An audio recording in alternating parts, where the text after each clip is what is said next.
আজিজ ভাই, আবার দু একদিন ধরে দেখছি যে মব সংস্কৃতি নিয়ে আবার কথা হচ্ছে। গতকালকেও সংসদে আমরা দেখেছি সেই বিষয় নিয়ে কথা হচ্ছে। আজকে রাজশাহী মেডিকেল কলেজের ইন্টার্ন চিকিৎসকরা কর্মবিরতি পালন করেছেন 24 ঘন্টা। সেটি আবার মব সংস্কৃতি কি, আবার কেন চলে আসছে মব সংস্কৃতি? দেখেন, আমি বলবো আবার অন্তর্বর্তীকালীন সরকার সময় এই তরুণদেরকে এমনভাবে ব্যবহার করা হয়েছে, এটা স্পষ্ট। তারা কিছুই বলে নাই। মব কালচারটা কিন্তু মনোজগতে ঢুকে গেছে, বিশেষ করে তরুণদের মধ্যে। কারণ যাদের বয়স কম, তারা কিন্তু সব জায়গায় চাপ তৈরি করে তাদের আপনার দাবি আদায় করতে চায় বা তারা তাদের লক্ষ্য অর্জন করতে চায়। আপনি খেয়াল করে দেখেন, কবর থেকে মানুষ তুলে পুড়িয়ে মারা হয়েছে, এটা ঘটেছে না? তারপরে গাজীপুরে এর আগে আপনি দেখেন যে একটা হিন্দু লোক, তাকে ধরে এনে টাঙায় উলঙ্গ করে পুড়িয়ে মারা হয়েছে। কি পরিমাণ নির্দয় হতে পারে মানুষ! আমাদের পত্রিকা জগতেও অনেক এরকম সন্ত্রাস হয়েছে। সুতরাং এটা তো, আমার বক্তব্য হচ্ছে যে এই সরকারের স্বরাষ্ট্রমন্ত্রী হচ্ছে বিএনপির স্পোকসম্যান হয়েছে, তিনি, তার একটা প্রতিমন্ত্রীও নাই। তিনি, তার প্রধান দায়িত্বটা কি? এই মব সন্ত্রাসদের দেশটাকে ফোকলা করে ফেলছে, এটাকে বন্ধ করতে হবে না? তো এটার বিচার কোথায় হলো? ধরেন ছায়ানটে সেই 25 বছর আগে আপনার আক্রান্ত হয়েছিল, তো কারা করলো? তার বিচার হবে না? সাগর রুনি, তার এটা পড়ে আছে প্রায় 150 ব্যাপার সময়ের ব্যাপারে 150 বার ডেট পড়েছে কোর্টে, তো এটা শেষও করে না। আপনি বলে দেন, আপনি অন্তর্বর্তীকালীন সরকার বলেন যে এটার উৎস খুঁজে পাওয়া যাচ্ছে না, তদন্তে পাচ্ছি না, গোপনে মারিয়ে গেছে, বলেন একটা কিছু বলেন, বিশ্বাসযোগ্যতার সাথে বলেন। আপনি পারতে হবে সব কিছু, এমনটা না, পারবে না। এখনো বলেন তো দেখি, শিক্ষক মারে কান্না করেছে, শিক্ষক টেনে হিঁচড়ে ছিঁড়ে ফেলে কবর থেকে, এগুলো তো হয় না, এগুলো চলে না। আইনের শাসন, চিকিৎসকরা আক্রান্ত হচ্ছে।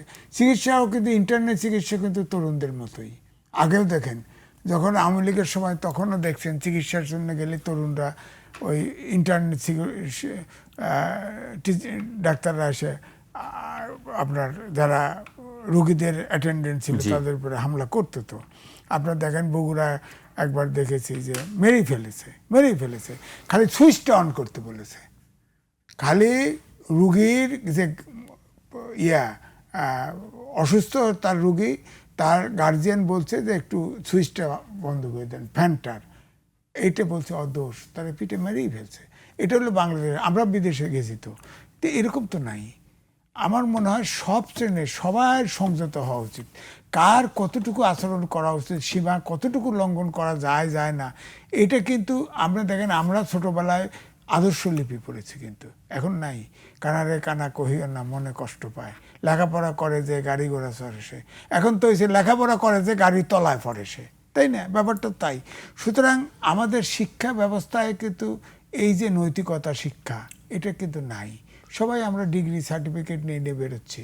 সুতরাং আমরা এ পর্যন্ত 55 বছর হয়ে গেল দেশ স্বাধীন, জাতি কিন্তু গঠন করতে পারি নাই। আপনি খেয়াল করে দেখেন, এই 12 প্রকার আমি লিখেছি, 12 প্রকারের শিক্ষা ব্যবস্থা আছে। ইংরেজি, বাংলার ইংরেজি, কওমি মাদ্রাসা, আলিয়া মাদ্রাসা, মিলা, প্রাইভেট ইউনিভার্সিটি, সরকার পাবলিক ইউনিভার্সিটি মিলা আছে।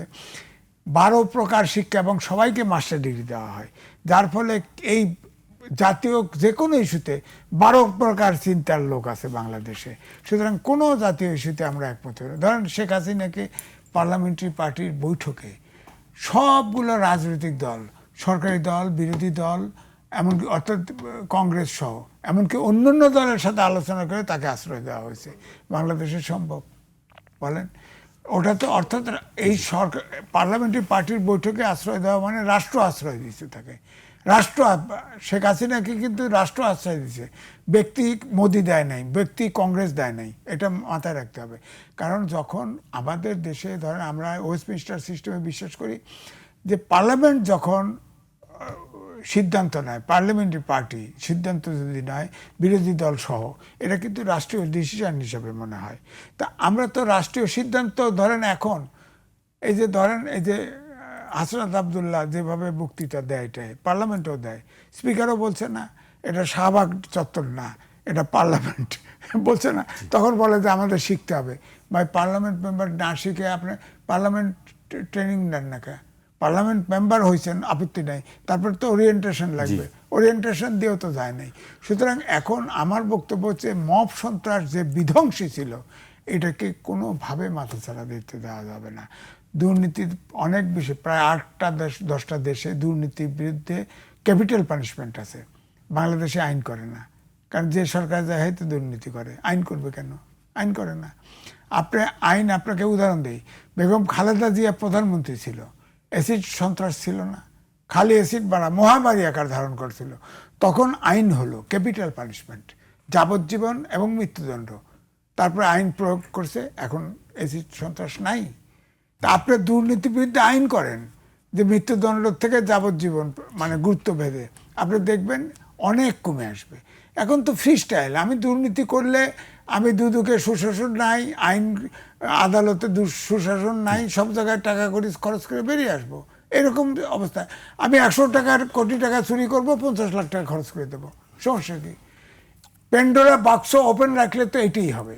আপনি এই দুর্নীতি এখন বাংলাদেশের জন্য প্রধান, আপনার সব কিছুর আইনের শাসন, সুশাসন বলেন, গণতন্ত্র বলেন, প্রধান বাধা।